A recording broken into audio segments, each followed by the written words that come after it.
అదే RTV app వార్తల్ని క్షణాల్లో చదివే అవకాశం ఉంటుంది. ఒక న్యూస్ పేపర్, ఒక టెలివిజన్ ఛానల్ మీ చేతుల్లో ఎప్పుడూ ఉంటాయి. రేపు నిజామాబాద్ జిల్లాకు పీసీసీ అధ్యక్షుడిగా బాధ్యతలు చేపట్టిన తర్వాత మొట్టమొదటిసారిగా మహేష్ కుమార్ గౌడ్ నిజామాబాద్కు వస్తున్న నేపథ్యంలో పూర్తి స్థాయిలో నిజామాబాద్ జిల్లాలో కాంగ్రెస్ పార్టీ శ్రేణులు సమాయత్తం చేస్తున్నారు. రేపటి సభ సక్సెస్ చేసేందుకు మొత్తంగా సిద్ధం చేస్తున్న పరిస్థితి నెలకొంది. దీనికి అందరికీ సంబంధించి ఏదైతే స్టేట్ కోఆపరేటివ్ యూనియన్ చైర్మన్ అదే నిజామాబాద్ జిల్లా కాంగ్రెస్ అధ్యక్షులు మానాల మోహన్ రెడ్డి ఉన్నారు. దానికన్నా చెప్పండి, ముఖ్యంగా ఉమ్మడి ఆంధ్రప్రదేశ్లో అత్యధిక ప్రాధాన్యత ఇచ్చింది కాంగ్రెస్ పార్టీ నిజామాబాద్ జిల్లాకు. మరోసారి నిజామాబాద్ జిల్లాకు ప్రాధాన్యత ఇచ్చిన నేపథ్యంలో మొత్తంగా నిజామాబాద్ జిల్లాకు మొట్టమొదటిసారిగా ప్రమాణ చేసిన తర్వాత మహేష్ కుమార్ గౌడ్ నిజామాబాద్కి వస్తున్నారు. దానికి అందరికి సంబంధించి ఎలాంటి ఏర్పాటు చేస్తారు?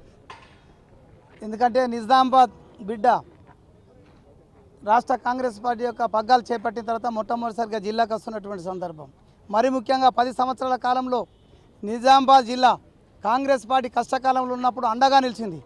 అధికారంలోకి వచ్చిన తర్వాత అదే కాంగ్రెస్ పార్టీ నిజామాబాద్ జిల్లాకు అండగా నిలిచింది. ఇప్పటికీ 5 కాంగ్రెస్ కార్యకర్తలకు కార్పొరేషన్ పదవులతో పాటు మహేష్ అన్నకు ఎమ్మెల్యేతో పాటు అత్యున్నతమైన పోస్ట్ అన్నట్టు పీసీసీ ప్రెసిడెంట్గా నియమించడం జరిగింది. ఖచ్చితంగా ఈ జిల్లా కాంగ్రెస్ పార్టీ కంచుకోటగా మారబోతుంది. ఎందుకంటే 10 సంవత్సరాలు ఎన్ని ఒడిదొడుకులు ఎదుర్కొన్నా వాళ్ళ శక్తివంచన లేకుండా కష్టపడి కాంగ్రెస్ పార్టీ అధికారంలోకి రావడానికి జిల్లాకు సంబంధించిన వ్యక్తులంతా కూడా వారి శక్తివంచన లేకుండా ప్రయత్నం చేశారు. ఈరోజు జిల్లాలో కాంగ్రెస్ పార్టీ పుంజుకుంది. మహేష్ అన్న రాకతోటి మరింత ఉత్సాహంతో ముందుకెళ్తుంది. ఖచ్చితంగా రేపటి సభ తర్వాత రాబోయే 2 నెలల్లో జరిగేటటువంటి స్థానిక సంస్థల ఎన్నికల్లో కాంగ్రెస్ పార్టీ క్లీన్ స్వీప్ అయిపోతుంది.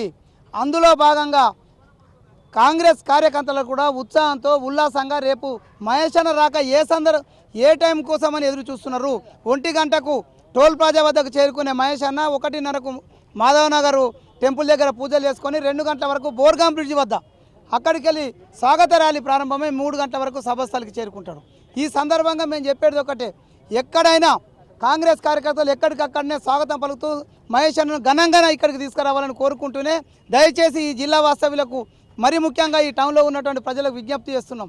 మేము మా పార్టీలో జరిగితే ఒక అత్యున్నతమైన వ్యక్తి జిల్లాకు వస్తున్న సందర్భంగా కొంత సంబరాలు చేసుకుంటున్నప్పుడు మీకు కొంత అసౌకర్యాలు జరిగితే దయచేసి క్షమిస్తారని ఆశిస్తూనే ఈ సభకు సహకరించాల్సిందిగా జిల్లా ప్రజలందరికీ కూడా కోరుకుంటూ ఖచ్చితంగా మహేష్ అన్న రాకను ఘన స్వాగతం పాటు భారీ బహిరంగ సభను ఇక్కడ ఏర్పాటు జరిగింది. పెద్దలు సుదర్శన్ రెడ్డి గారి నాయకత్వంలో, షబ్బీరాల్ గారి పర్యవేక్షణలో భూపతి రెడ్డి గారు, నేను, కేశవేణ్ గారు, అదేవిధంగా ఫ్రంట్ ఆర్గనైజేషన్ ప్రెసిడెంట్లు, కార్యకర్తలు, మండల కాంగ్రెస్ ప్రెసిడెంట్లు, బ్లాక్ కాంగ్రెస్ ప్రెసిడెంట్లు, పీసీసీ డెలిగేట్లు, యువజన కాంగ్రెస్, ఎన్ఎస్వై ఈ విధంగా ఎక్కడికక్కడ కోఆర్డినేషన్ కమిటీలు ఏర్పాటు చేసుకొని రేపు సభను విజయవంతం చేయడానికి మేము ప్రయత్నిస్తున్నాం. ఖచ్చితంగా ఈ సభ ఈ నిజామాబాద్ జిల్లాలో గతంలోకి భిన్నంగా ఒక భారీ సక్సెస్ అవుతుందని మేము భావిస్తున్నాం. అంటే రాష్ట్ర కాంగ్రెస్ నేతలు ఎవరెవరికి వచ్చే అవకాశాలు? రాష్ట్రంకి సంబంధించినట్టుకు మా ఇన్ఛార్జ్ దీపదాస్ మున్షి గారు, అదేవిధంగా 7 మంత్రులు పొంగులేటి శ్రీనివాసరెడ్డి, కోమటిరెడ్డి వెంకటరెడ్డి, దుద్దిల్ల శ్రీధర్ బాబు గారు, అదేవిధంగా పొన్నం ప్రభాకర్ గారు, తుమ్మల నాగేశ్వరరావు గారు, సీతక్క గారు, కొండ సురేఖ గారు, అదేవిధంగా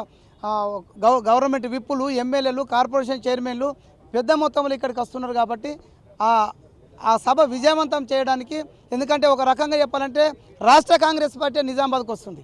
దాన్ని మేము బాధ్యతగా తీసుకొని దాన్ని ముందుకు తీసుకెళ్తున్నాం. జిల్లా కాంగ్రెస్ పార్టీ ఆధ్వర్యంలో జరుగుతున్నటువంటి ఏర్పాట్లు అందరం కూడా కలిసికట్టుగా పనిచేస్తూ రేపు సాయంత్రం వరకు ఇదే ఉత్సాహంతో ఉల్లాసంగా ఉండి ఈ సభను సక్సెస్ చేస్తామని ఈ సందర్భంగా తెలియజేస్తున్నాం. కాంగ్రెస్ కార్యకర్తలకు అందరికీ ఎలాంటి సందేశం ఇస్తారు రేపటి సభ కోసం? రేపటి సభకు నేను ఇవ్వాల్సిన అవసరం లేదు. కాంగ్రెస్ కార్యకర్తలు సిద్ధంగానే గత వారం రోజులుగా జరుగుతున్నటువంటి ప్రచారం కావచ్చు, అందరికీ తెలిసింది గ్రామాలలో ఈ నిజామాబాద్ బిడ్డ మొట్టమొదటిసారిగా నిజామాబాద్కు వస్తున్న సందర్భంలో నన్ను ఘనంగా స్వాగతించాలని వాళ్ళు నిర్ణయించుకున్నారు. వాళ్ళ నిర్ణయం ప్రకారమే ఇంత భారీ కార్యక్రమానికి సిద్ధమవుతుందని నేను అనుకుంటున్నాను. ఖచ్చితంగా చూసుకోవచ్చు, రేపు జరగబోయే సభకు కార్యకర్తలందరూ కూడా వారం రోజుల నుండి సిద్ధంగా ఉన్నారు. ఈ నిజామాబాద్ జిల్లాకు రాష్ట్ర కాంగ్రెస్ పార్టీ, అదేవిధంగా ఏదైతే రాష్ట్రంలో అధికారంలో కాంగ్రెస్ పార్టీకి సంబంధించిన మంత్రులందరూ కూడా ఇక్కడికి వస్తారు. మొత్తంగా ఈ సభను సక్సెస్ చేసేందుకు. ఎందుకంటే ఉమ్మడి నిజామాబాద్ జిల్లాకు సంబంధించి చూసుకుంటే గతంలో కూడా ఉమ్మడి ఆంధ్రప్రదేశ్లో పీసీసీ ప్రెసిడెంట్గా 2 పర్యాయాలు చేసిన డి శ్రీనివాస్ తర్వాత మహేష్ కుమార్ గౌడ్ ఈసారి జిల్లాకు రావడం, పీసీసీ ప్రెసిడెంట్గా అయిన తర్వాత మొట్టమొదటిగా నిజామాబాద్ జిల్లాకు రావడంతో పూర్తిగా ఈ ప్రాధాన్యత సంతరించి ఈ సభను సక్సెస్ చేసేందుకు కాంగ్రెస్ శ్రేణులు ఉత్సాహంగా ఉన్నారని చెప్పి డీసీసీ అధ్యక్షుడు మానాల మోహన్ రెడ్డి చెప్తున్న పరిస్థితి. ఇది ఇక్కడ పరిస్థితి. కెమెరా రాజంతో గంగారెడ్డి, ఆర్టీవీ, నిజామాబాద్. మరిన్ని వీడియోస్ కోసం ఛానల్ ని సబ్స్క్రైబ్ చేయండి. లేటెస్ట్ అప్డేట్స్ కోసం వాట్సాప్ ఛానల్ ని ఫాలో చేయండి. అండ్ లింక్ డిస్క్రిప్షన్ లో ఉంది.